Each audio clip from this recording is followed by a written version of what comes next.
बिस्मिल्लाहिर्रहमानिर्रहीम। अस्सलाम वालेकुम अज़ीज़ तलबा, उम्मीद करती हूँ आप सब खैरियत से होंगे। अल्हम्दुलिल्लाह अल्लाह के फज़ल व करम से मैं भी खैरियत से हूँ। प्यारे बच्चों, आज तारीख़ है 8 सितंबर 2021 और दिन है बुध। जैसा कि आप जानते हैं कि हम सबक ज़कात की पढ़ाई कर रहे थे। सबसे पहले हमने सबक ज़कात का तारुफ़ पढ़ा, उसके बाद हमने ज़कात की फ़जीलत व अहमियत के बारे में पढ़ा।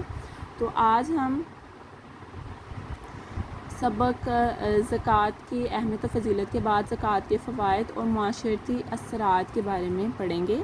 ज़कात के फ़वाइद और माशरती असरात क्या होते हैं ज़कात के, यानी कि ज़कात के फ़ायदे कौन कौन से हैं, और ज़कात जब हम माशरे में अदा करते हैं तो उससे हमारे माशरे में क्या तब्दीलियाँ रूनुमा होती हैं, या ज़कात ना अदा करने से फिर हमारे माशरे में कौन सी तब्दीलियाँ रूनुमा होती हैं। इससे पहले हम देखते हैं फ़रमान मुस्तफ़ा।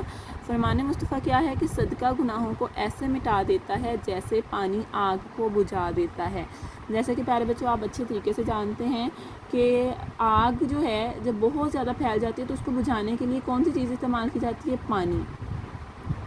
तो इसी तरह हमारे जो गुनाह हैं इनको कौन सी चीज़ मिटा सकती है? इनको, हमारे गुनाहों को सदका मिटा सकता है। यानी कि जब हम अल्लाह की राह में अपना माल खर्च करते हैं तो उसको हम सदका कहते हैं। तो ये सदका जो है ये हमारे गुनाहों को इस तरह मिटा देता है जिस तरह आग पानी को बुझा देती है। तो ये बहुत ही अच्छी बात है। नबी करीम सल्लल्लाहु अलैहि वसल्लम का फरमान तो हर एक ही अच्छा होता है। तो नबी करीम सल्लल्लाहु अलैहि वसल्लम के इस फरमान के मुताबिक अगर आप ज़िंदगी बसर करें तो आपकी ज़िंदगी बहुत ही आसान हो जाएगी। तो अब हम अपने सबक की तरफ बढ़ते हैं कि ज़कात के फ़वाइद और माशरती असरात। ज़कात अदा करने से अल्लाह ताला की रज़ा और कुर्ब हासिल होता है, यानी कि अल्लाह ताला के करीब हम हो जाते हैं। ठीक है, अल्लाह ताला हमें पसंद करते हैं। जब हम ज़कात अदा करते हैं तो क्या होता है कि अल्लाह ताला राज़ी हो जाते हैं और हम अल्लाह ताला के और करीब हो जाते हैं कि अल्लाह ताला हमारी बात को अच्छे तरीके से सुनते हैं, और हम भी अल्लाह ताला, अगर हमें कोई मसला होता है तो हम फ़ौरन से अल्लाह ताला की तरफ रुजू करते हैं। इसी तरह जो दूसरा जुमला है, ज़कात अदा करने से माल पाक हो जाता है। माशरे पर असरात है ना, तो इससे क्या हमें फ़ायदा होता है कि हमारा जो माल होता है वो पाक हो जाता है। जैसे मैंने आपको बताया था कि हमारे माल में बरकत पैदा हो जाती है। माल पाक हो जाना यानी इसमें किसी किस्म की अगर मिलावट है तो जब हम उसमें से अपनी सदका निकाल देते हैं, ज़कात निकाल देते हैं, तो हमारा जो माल है वो अल्लाह ताला की बारगाह में कबूल हो जाता है। फिर ज़कात अदा करने से माल में कमी नहीं आती बल्कि अल्लाह ताला की तरफ से बरकत शामिल हो जाती है। जैसे मैंने अभी आपको बताया, इसकी एक मिसाल ये भी आप ले सकते हैं कि कहते हैं एक दफ़ा नबी करीम सल्लल्लाहु अलैहि वसल्लम की मजलिस में ना काफ़ी सारे लोग बैठे हुए थे। तो अब खाने के लिए सबको भूख लगी हुई थी, खाना बहुत कम था, यानी कि एक छोटी सी देगची में थोड़ा सा खाना था। तो नबी करीम सल्लल्लाहु अलैहि वसल्लम ने बिस्मिल्लाहिर्रहमानिर्रहीम पढ़ी और कहा कि सबको खाना देना शुरू करो। अब जो लोग थे वो देख रहे थे कि ये तो छोटा सा बर्तन है, तो ये खाना सबको कैसे पूरा आएगा।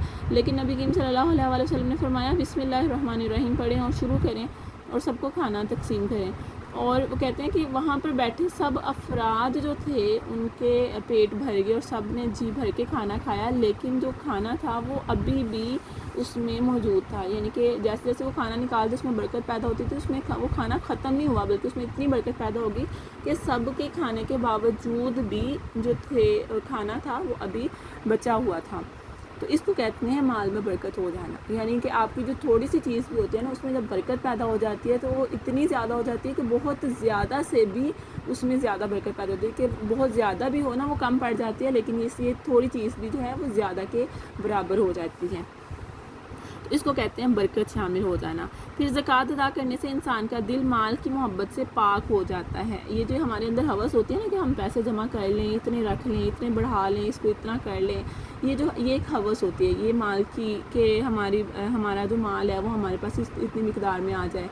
तो बेटा अगर हम अल्लाह की राह में ख़र्च करते हैं तो हमारे अंदर से ये फिर ख़त्म हो जाती है, क्योंकि जब हमने इस दुनिया से जाना है तो हमने खाली हाथ जाना है, हमारे पास एमाल होने हैं। और जब हम ज़कात अदा करते हैं तो हमारे एमाल में वो कहते हैं बताया कि गुनाहों को पानी बुझा देता है। तो इसी तरह हमारे जो सदका देने से हमारा जो माल है वो पाक हो जाता है। तो इसी तरह जो हमारे दिल में माल की मोहब्बत है वो भी ख़त्म हो जाती है। फिर ज़कात अदा करने से आपस में मोहब्बत बढ़ती है, यानी जब हम एक दूसरे को ज़रूरत के तहत उसकी मदद करते हैं तो इससे हमारे अंदर भी आपस में भाईचारे का जज्बा पैदा होता है। پھر زکوٰۃ ادا کرنے سے معاشرے سے غربت کا خاتمہ ہو جاتا ہے، یعنی جو ضرورت مند ہوتے ہیں پھر ہم ان کو جب ان کی ضروریات کی چیزیں دے دیتے ہیں یا اپنے مال کا جو زکوٰۃ کا حصہ ہوتا ہے وہ ان کو دے دیتے ہیں تو ان کی بھی ضروریات پوری ہو جاتی ہیں، تو پھر اس طرح جو غربت ہے وہ بھی ختم ہو جاتی ہے، معاشرے سے غربت کا خاتمہ ہو جاتا ہے۔ زکوٰۃ ادا کرتے ہوئے اس بات کا خیال رکھنا چاہیے کہ یہ صرف اصل حقدار ہی کو ملے، یعنی ایسے شخص کو نہ ملے جس کے پاس خود مال کے ڈھیر لے ہوں، یعنی کہ بہت زیادہ روپیہ پیسہ اور وہ زکوٰۃ لے کے کھائے ہو، تو اس طرح غریبوں کے حق مارے جاتے ہیں کہ جن کے لیے اللہ تعالیٰ نے یہ قانون نافذ کیا ہے وہ پھر اس حق سے محروم رہ جاتے ہیں۔ تو اس طرح جو امیر ہے وہ امیر تر ہوتا جاتا ہے، غریب غریب تر ہوتا جاتا ہے، تو اس طرح معاشرے میں پھر اس کے برے اثرات مرتب ہوتے ہیں۔ تو ہمیں چاہیے کہ ہم اصل حقدار کو تلاش کر کے پھر اس کو زکوٰۃ ادا کریں۔ جب معاشرے میں موجود تمام افراد کی بنیادی ضرورتیں پوری ہوں گی تو وہ باعزت شہری کے طور پر معاشرتی ترقی، خوشحالی اور امن کے لیے کام کرے گا۔ یعنی کہ جب جو فرد ہے معاشرے میں اگر اس کی بنیادی یعنی کہ بیسک جیسی ضرورتیں ہوتی ہیں، کھانے پینے کی ہے، پہننے کی ہے، رہنے کی ہے، اگر اس کی یہ چیزیں ضرورتیں پوری ہو رہی ہیں تو وہ پھر کوئی غلط کام نہیں کرے گا، ٹھیک ہے۔ تبھی انسان کوئی غلط کام کرتا ہے جب اس کی بنیادی ضرورتیں پوری نہیں ہو رہی ہوں، وہ فل محنت بھی کر رہا ہو لیکن پھر بھی اس کا گزارا نہ ہو رہا ہو، تو پھر وہ غلط راستے پر چل پڑتا ہے۔ تو ایسے لوگوں کو ان کو صحیح راستے پر لانے کے لیے بھی اور ان کو سیدھے راستے پر کہ وہ محنت پر کرتے رہیں اور گھبرائیں نہیں، کہ ہم ان کی مدد کریں گے، جن کے پاس ہے مال ان کو چاہیے کہ وہ ان کا حصہ ان کو ادا کریں، تو وہ باعزت شہری کے طور پر باعزت معاشرتی ترقی، خوشحالی اور امن کے لیے کام کریں گے۔ اسی طرح ہے کہ یوں پورا معاشرہ خوشحال و مستحکم ہوگا، یعنی مضبوط ہوگا، آپس میں ایک دوسرے کا ساتھ دے گا، اور کسی کو بھی مشکل و پریشانی آئے گی تو وہ ایک دوسرے کا بازو بن کر ایک دوسرے کا سہارا بنیں گے۔ پیارے بچوں، آپ جانتے ہیں کہ یہ جو ہمارا معاشرہ ہے نا، یہاں پر کوئی فرد اکیلا نہیں رہ سکتا، ہمیں ایک دوسرے پر مبنی ہونا پڑتا ہے، ایک دوسرے کے ساتھ رشتہ استوار کرنا پڑتا ہے، جڑنا پڑتا ہے۔ جب ہم ایک دوسرے سے ساتھ جڑتے ہیں تبھی ہم اس معاشرے کو ترقی دے سکتے ہیں، اس معاشرے میں رہ سکتے ہیں، کیونکہ ہم اپنی ضروریات کی ساری چیزیں خود نہیں بنا سکتے، ہمیں ایک دوسرے پر انحصار کرنا پڑتا ہے۔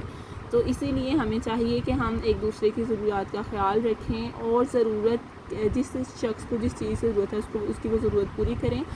اللہ تعالیٰ نے بھی دینے والے ہاتھ کو لینے والے ہاتھ سے زیادہ پسند فرمایا۔ تو بیٹا آپ کوشش کریں کہ اگر اللہ تعالیٰ نے آپ کو دینے والا ہاتھ دیا ہے تو آپ اس کا استعمال کریں اور اپنے لیے بھی نیکیاں بڑھائیں اور دوسروں کو لیے بھی آسانیاں پیدا کریں۔ اچھا، امید کرتی ہوں آپ کو آج کے سبق اچھی طرح سمجھ آ چکی ہوگی۔ پیارے بچوں، اب آپ کا آج کا کام یہی ہے کہ آپ نے زکوٰۃ کے فوائد اور معاشرتی اثرات ان کو اچھے طریقے سے یاد کرنا ہے، اور یہ آپ کا ایک تفصیلی جواب ہے، جیسے یہ آپ کو نیچے نظر آ رہا ہے، زکوٰۃ کے چند فوائد اور معاشرتی اثرات تحریر کریں۔ یہ وہی سوال ہے جو میں نے ابھی آپ کو کروایا۔ تو بیٹا آپ نے اس سوال کو نوٹ بک پر خوش خط لکھنا ہے، اور پھر اس کا جواب جو میں نے ابھی آپ کو کروایا وہ پورا پیراگراف ہے، یعنی یہاں سے لے کے اس جگہ تک آپ نے اس کو سارے کو تحریر کرنا ہے نوٹ بک پر، اور پھر اس کو اچھے طریقے سے یاد بھی کرنا ہے۔ امید کرتی ہوں آپ یہ کام اچھے طریقے سے کریں گے۔ اپنا بہت سا خیال رکھیے۔ اللہ حافظ۔